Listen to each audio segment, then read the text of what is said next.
Well, it's 6 months on from the dedication of the sculptures back in May, and we're back here on the roundabout again to add the finishing touches. This is something that we'd always planned for the sculptures, to bring a little bit of the personal touch from people of Tewkesbury.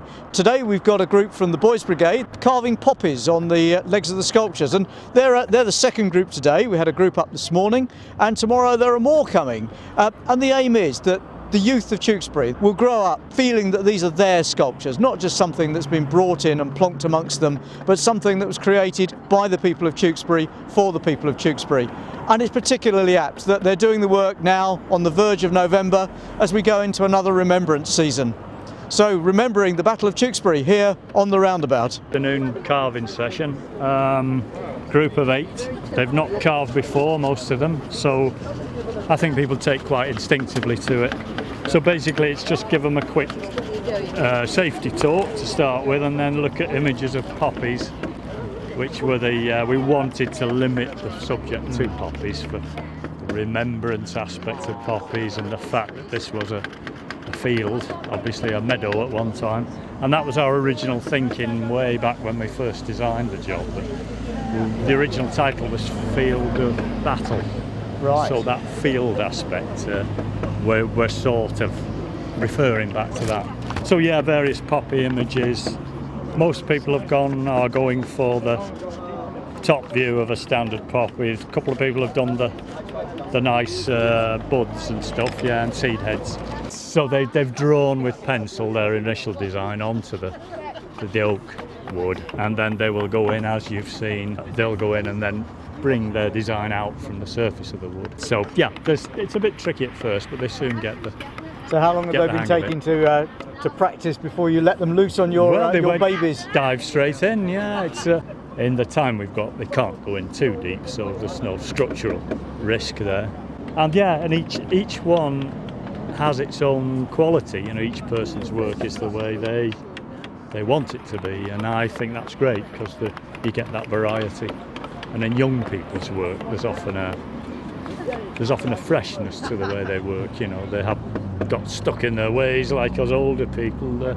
So that again comes through in the work. There's that refreshing quality to it. Basic tools are gouges ranging from tiny stuff to great big ones, and various mallet sizes. When really it's an enhancement of it. I've been telling them it's their chance to add the very last chapter to the whole artwork, really, yeah. But I keep thinking of it almost like tattoos in a way, an embellishment of the overall form. Just working on this side of the road, are we, where people can see it when they obviously walk past? For safety reasons also, it would be logistically difficult to contain. I'm waiting to find out who the first person is to contact us and tell us our horses have been vandalised. Yes, yeah, who's been scrawling on it? Yes. There's been a bunch of hooligans up there with chisels working on them. Legalised vandalism, that's it. Yes. People clearly can't get enough of them. We've had inquiries as to how we're going to floodlight them. That's it. So yes, they can see them all day round. Mentioning that, yeah. Oh, light always helps, but there isn't a lot of ambient light, I guess, from the street lights at night. How does that? I've only been past once. I wasn't aware of much artificial lighting from the street lights. I think for me the beauty is they're part of the landscape. They're part of the battlefield. They change with the changing of the seasons and the changing of the day. Yes. At night they loom out. There's just enough light to be able to sort of pick them out. But they're there. They're part of the landscape now. They're not a man-made thing which has sort of been imposed on it. Yes. They're oak. They belong with the land. And you don't light up woodland, so yeah, why? Yes, yeah, that's a good point. Well, we always said they were sort of from the town for the town. Yes, yeah, and it's been actually fantastic. Gets people involved who literally will grow up hands-on, yeah. See them getting older with them. We tell them when they leave, they'll be here forever and that. Right, I better go and interrupt a few workers before they finish it all. Keep an eye on what they're doing, yeah. So I'm talking to Rob here, who's in the middle of creating his poppy on the leg of one of the sculptures here. How much time did it take you to learn what you're doing there? It didn't take that long really. He just had a few minutes showing us how to use the tools and to carve them, and then we just drew our designs and then got straight on. And it wasn't hard at all really. It was quite handy. Yeah. And how long has it taken you to get to that stage there? About an hour and a half, I think. An hour and a half, so quite a lot of work going into that. What do the poppies mean to you? They're for the remembrance of the war and the people who have died in battle, and obviously in Remembrance Day it's the main emblem. And this is also for the Battle of Tewkesbury, so they've linked in with the horses. That's wonderful. Thanks very much indeed, Rob. I'll let you get on with your work there. Right, I'm talking to Sam here, who looks like he's just finishing off his poppy. Is that right, Sam? Yeah. How long has it taken you to do that then? About 2 hours. 2 hours work? Yeah. And how long did it take you to learn the chisel work before you started? Not long. We were shown a couple of techniques, and then we just left to get on with it, really. Yeah. And that's your design you drew on there as well, is it? Yeah. Fantastic. I've tried to go through different layers, so these leaves would be behind, petals, sorry, would be behind these ones here, and then you've got the middle is then out a bit more. That's marvellous. That must have been really difficult to get that centrepiece sort of sticking out without managing to chip it off at any point. Yeah. Have you ever done any of this before? No, never before. This is the first time. Do you think you'll give it a try again? Yeah, definitely. Excellent. So we've taught you a new skill for your future. Yeah. What do the poppies mean to you? I've done quite a few remembrance marches, and I always associate them with World War One, and I know they're associated with World War Two as well. And here we are, just coming up to November for another remembrance, but adding to them this year the remembrance of those who fell here on the battlefield in Tewkesbury. Yeah. That's brilliant. Well, thank you very much indeed. I'll let you finish off your work there. I won't interrupt you anymore. Okay, thank you. Cheers. So I'm talking to Andrew, who's captain of the 1st Tewkesbury Boys Brigade Company. Andrew, did you have any idea that your boys would take to this so well? No, it's just, it's something unique, isn't it? So you never know what the reaction is when you say you want to come in, take up a chisel and start hitting pieces of wood. I expect that sort of thing appeals to boys, really, doesn't it? Banging with hammers and things like that. But no, they were all really excited about turning up this afternoon and making their mark on an iconic piece of sculpture.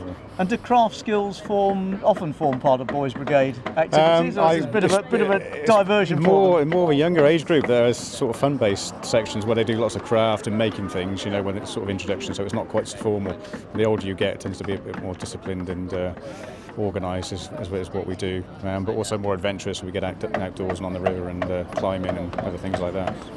Yeah. And the age range of your company? 5 to 18. Gosh, that's a huge range. So, and what have we got here today? We've got lads from the company section, so sort of year 8 school age and upwards.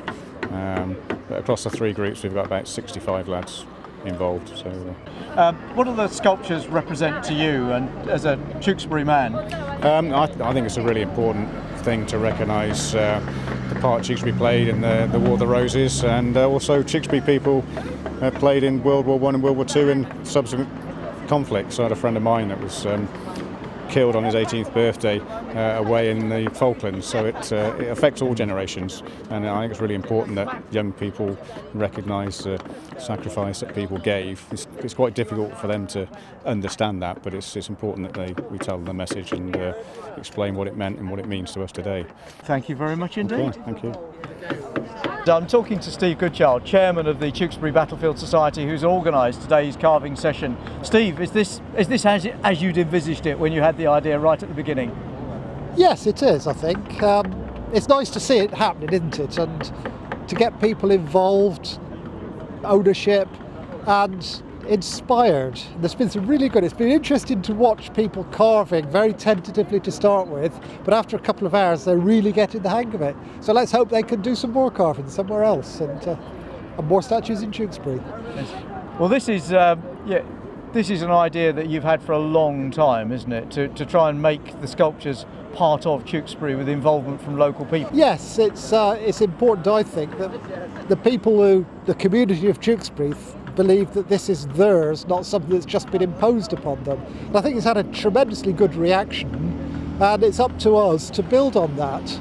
And things like carving the legs are part of that, but that's just the beginning of Tewkesbury becoming known as the town of sculpture, like Hay-on-Wye's known as the town of books. And where do you think we'll be next?